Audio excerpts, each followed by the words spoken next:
What if your tax money was secretly used to silence political opposition? And what happens when the very institutions meant to protect democracy are caught undermining it? Stick around. This story will make you question everything you thought you knew about the European Union.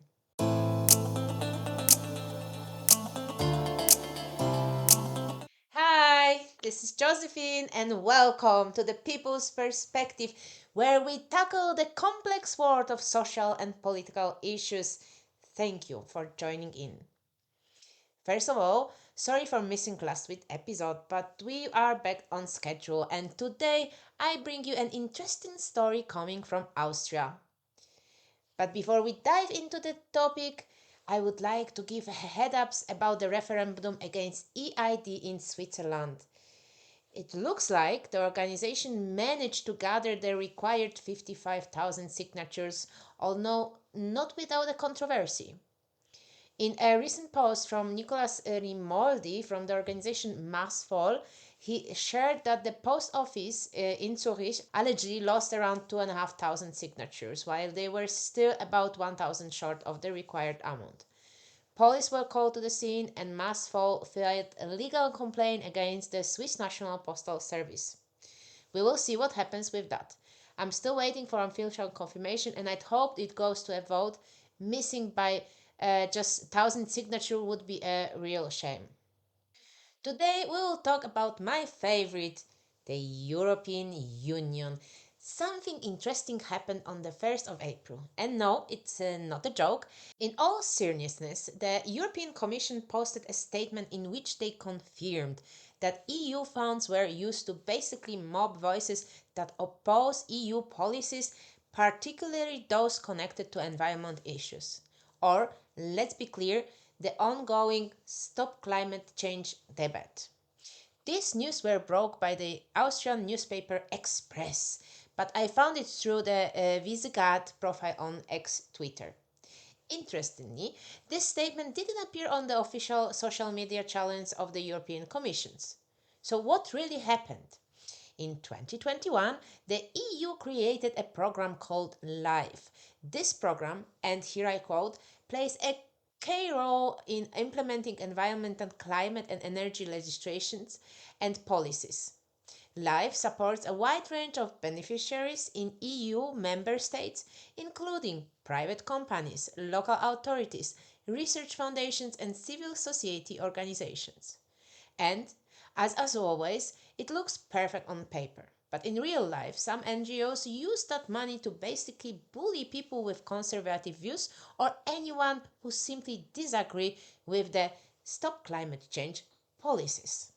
Some organizations were even obligated by the Commission itself to organize targeted campaigns against MEPs and the Commission.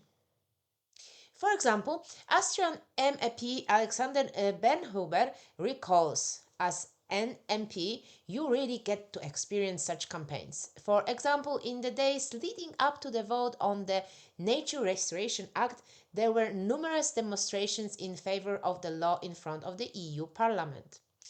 Thousands of mass emails and countless calls to the office, all with one goal. The law must be passed at all costs.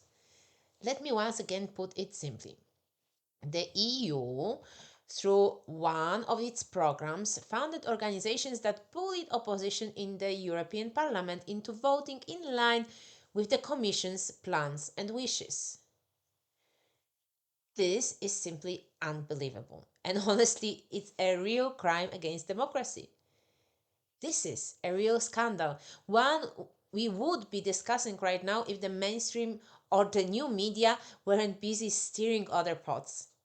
And there is a lot to digest. First of all, among other things, the European Commission published a statement admitting, and I quote, the Commission has recognized that in some cases work programs submitted by the NGOs and annexed to the operating grant agreements contained specific advocacy actions and undue lobbying activities.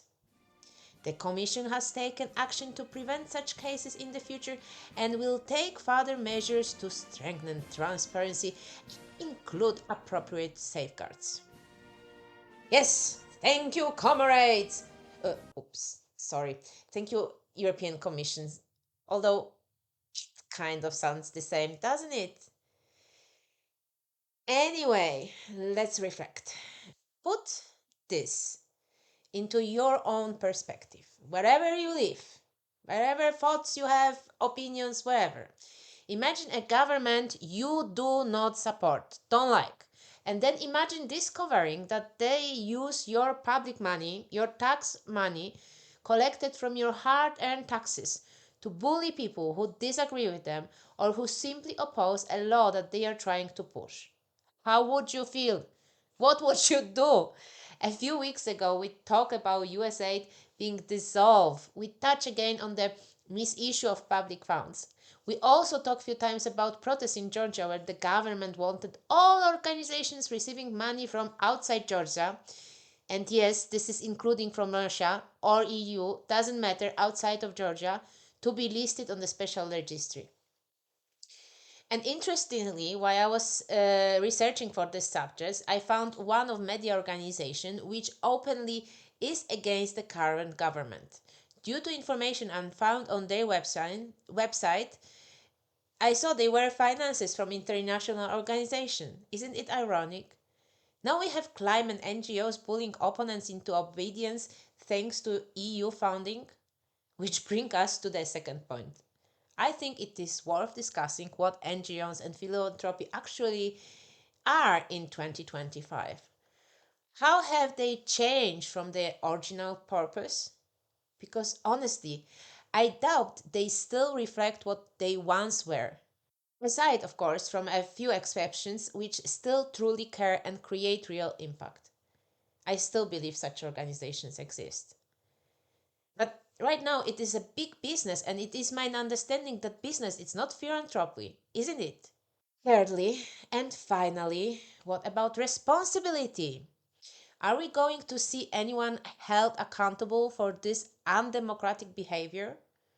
The European Commission admitted wrongdoing, introduced changes, and issues guidelines. And you can find the full statement in the link below and all the links below, so please read on your own. But that means there were organizations acting this way. There were people involved. So, what punishment are they going to face? Are they still in public offices?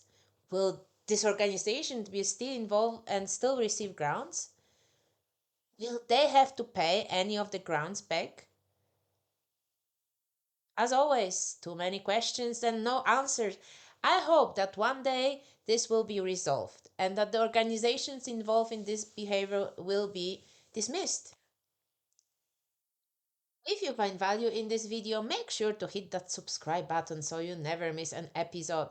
Please like if you like it or unlike if you don't. And if you have any thoughts, drop a comment below.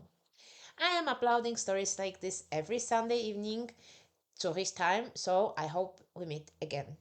But for now, thank you for watching till the end, and as always, stay informed, stay engaged, and remember, knowledge is the key.